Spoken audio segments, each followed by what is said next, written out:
on the Now, we tell you about shootings, about crime, about what's happening in our community every day. What we don't always touch on is the impact all of that is having on our students and on what happens in the classrooms. Today, though, the Now's Ann Kelly is getting an exclusive look, joining us live from the West Side. And Ann, I know that you've talked to teachers, students, even principals today.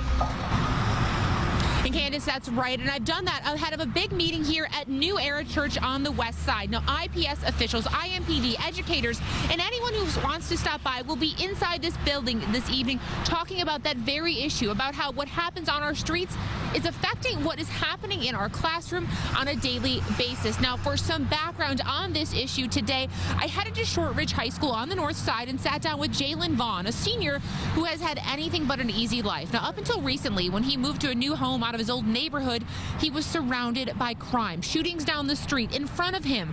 His 13-year-old cousin was shot and killed 2 years ago. Being exposed to that, Jalen told me, made school almost impossible.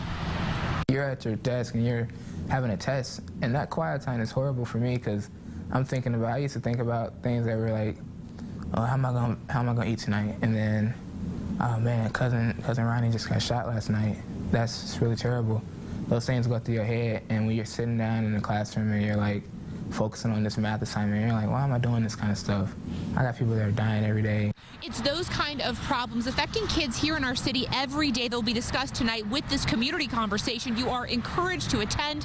6 p.m. It starts here at New Era Church at 517 West 30th Street. At the end of this meeting, IPS is hoping to have a plan in place, some way to help its students. And by the way, Candace, it is not just high schoolers who are affected by crime here in our city. Elementary school kids are too. And I'll have more on that coming up on the news at 5. But for now, reporting live from the West Side for the Now, Indy, Ann Kelly, RTV 6.